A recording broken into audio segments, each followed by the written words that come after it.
किसी ने कहा उसूलों पर आँच आए तो टकराना जरूरी है, उसूलों पर आँच आए तो टकराना जरूरी है। जिंदा हो तो जिंदा नजर आना जरूरी है, जिंदा हो तो जिंदा नजर आना जरूरी है।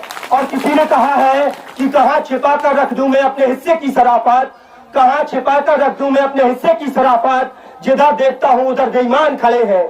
कहाँ छिपा कर रख दूं मैं अपने हिस्से की शराफत, जिधर देखता हूँ उधर बेईमान खड़े हैं। और क्या खूब तरक्की कर रहा है मेरा देश देखिए, खेतों में अंबानी अडानी और सड़कों पर किसान खड़े हैं, खेतों में अंबानी अडानी और सड़कों पर किसान खड़े हैं।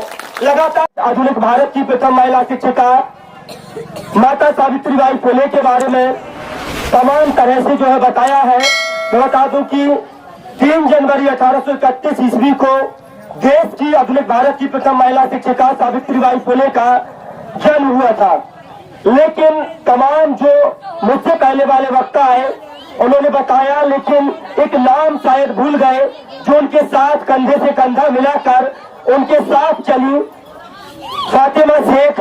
एक ऐसा नाम जो सावित्रीबाई फुले के साथ हमेशा जोड़ करके बोला जाता है। हालांकि उस पर बात करेंगे, लेकिन सबसे पहले ये तमाम जो लोग यहाँ पर बैठे हैं, मैं बता दूं कि मैं पेशे से एक पत्रकार हूँ और मैं नोएडा से चलकर इस पूरे धरने को कवर करने के लिए पहुंचा था। लेकिन पत्रकार से मैं पहले मैं एक किसान का बेटा हूँ। मैं उत्तर प्रदेश के सबसे पिछड़े इलाके बुंदेलखंड से आता हूँ। 1897 से पहले जब पूरे देश में प्लेग जैसी महामारी फैली हुई थी तो लोगों की सेवा करते हुए सावित्रीबाई फुले का निधन हो गया था। लेकिन महिलाओं के लिए सबसे पहले अगर स्कूल और कॉलेज के दरवाजे किसी ने खोले हैं तो माता सावित्रीबाई फुले और फातिमा शेख वो नाम है जिन्होंने तमाम यातनाओं को सहन करके, जिस तरह से सभी ने बताया कि किस तरह से उनको यातनाएं दी गई, किस तरह से कूड़ा कचरा पत्थर फेंके गए, लेकिन फिर भी आज जो तमाम महिलाएं यहाँ पर बैठी हुई हैं, ये सबसे बड़ी बात है। मैं उनको कोट कर देना चाहता हूँ। वो हमेशा कहती थी कि कोई भी देश, कोई भी समाज जब तक तरक्की नहीं कर सकता जब तक उस देश की महिलाएं अनपढ़ रहेगी। महिलाएं जब शिक्षित होगी, मैं कोट करना चाहता हूँ देश के प्रथम कानून मंत्री और संविधान निर्माता बाबा साहब डॉक्टर भीमराव अम्बेडकर को। वो हमेशा कहा करते थे, शिक्षा शेरनी का वो दूध है जो पिएगा दहाड़ेगा गुर्राएगा। आज ये तमाम लोग, हालांकि बहुत लोग यहाँ पर शिक्षित हो गए, बहुतों के बच्चे शिक्षित हो गए, तमाम बहनें जो है, जो तमाम नौजवान साथी हैं वो शिक्षित है। और आज यही बात है कि जब इन पर बात आई है तो सब लोग यहाँ पर अपनी जमीनों को बचाने के लिए यहाँ पर उठ खड़े हुए हैं और अपनी जिंदा दिली का सबूत पेश कर रहे हैं।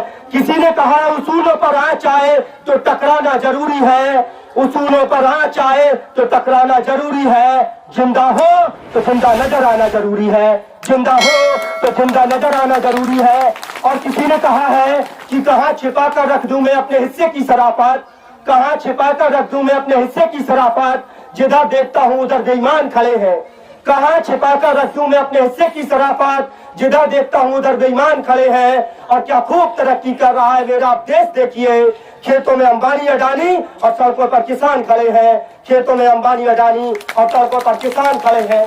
लगातार हमारा नारा रहा है, कौन बनाता हिंदुस्तान, भारत का मजदूर किसान। ये कमेरा वर्ग है, ये पूरा जो आप देख पा रहे होंगे, ये तमाम वो कमेरा वर्ग है जिन्होंने काम करके मेहनत करके जमीनों को सही करके, जो जमीनें पूरी तरह से ऊंची नीची उबड़ खाबड़ थी उनको कृषि योग्य बनाया है। ये तमाम कमेरा वर्ग आज जिस तरह से सरकारें उनका दोहन और शोषण कर रही है, ये पूरी तरह से निंदनीय है। इन लोगों की जब जमीन छीनी जाएगी, इनसे इनका घर छीना जाएगा तो ये लोग कहाँ जाएंगे। हालांकि मैं उस मीडिया को कह देना चाहता हूं जिस मीडिया का मैं हिस्सा हूं और तमाम और मीडिया के जो लोग हैं, लगातार उस मीडिया से इन तमाम लोगों की उम्मीदें बधी होती हैं। और उस तमाम मीडिया को जो लोकतंत्र का चौथा मजबूत जो स्तंभ जिसको कहा जाता रहा है, आज वो मीडिया पूरी तरह से सत्ता के इशारों पर पूरी तरह से काम कर रहा है। और सत्ता की बहाई बहाई करने में और चाटुकारिता करने में पूरा मीडिया मगन है। लेकिन मैं उस बहाव से अलग रह करके इस पत्रकारिता, क्योंकि पत्रकारिता मेरा पेशा है, लेकिन मेरे अगर दादा परदादा मेरे पिताजी ने मुझे इस लायक बनाया है कि आज मैं इस मंच पर किसान भाइयों के बीच, मजदूर भाइयों के बीच अगर बोल रहा हूं तो ये उसी जमीन की वजह से, उसी कृषि की वजह से। जमीन हमारी माँ है और इस माँ के साथ कोई समझौता और कोई सौदा नहीं होगा। और उन तमाम पत्रकारों को मैं कह देना चाहता हूं कि आप लोकतंत्र का चौथा मजबूत स्तंभ है। आपसे समाज की तमाम उम्मीदें हैं।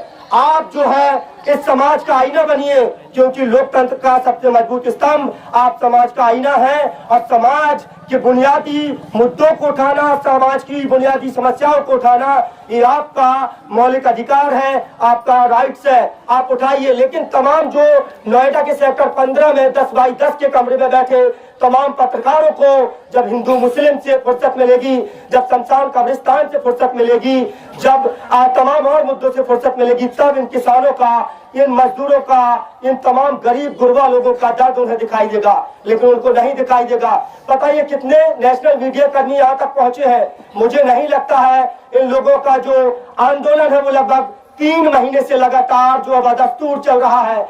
इस कड़कड़ाती ठंड में आप, हालांकि सरकार इस बात को अपने दिमाग में और जो है दिमाग में डाल ले कि ये जो लोग यहाँ पर बैठे हैं इनका मुख्य मुद्दा अपनी जमीन बचाना है। जिस तरह से लगातार सरकार इनकी जमीन का, भूमि का अधिग्रहण करना चाहती है, लगभग कई एकड़ जमीन का अधिग्रहण किया जा रहा है कि एयरपोर्ट बनाया जाएगा, लोगों को रोजगार दिया जाएगा। लेकिन जब तक लोगों के रोजगार की गारंटी सुनिश्चित नहीं कर ली जाती है, लोगों को उचित मुआवजा सर्किल रेट के हिसाब से, मालियत के हिसाब से नहीं मिल जाता, जब तक इन लोगों की तमाम जो लोग ये मानते, मुझे नहीं पता इन लोगों की मांगे क्या है। अभी जब इन लोगों से बात की जाएगी ये लोग क्या मांगे रखते हैं, जब तक इनकी और सरकार के बीच जो बात है वो नहीं हो जाती है, सरकार इनकी मांगे नहीं मानती है, जब तक सरकार ये बात अमल में रखे कि कोई भी किसी भी तरह का समझौता नहीं किया जाएगा। इसी के साथ मैं अपनी वाणी को विराम दूंगा। मेरे बाद और भी तमाम वक्ता है जो आप लोगों के बीच आएंगे। जय भीम, लाल सलाम।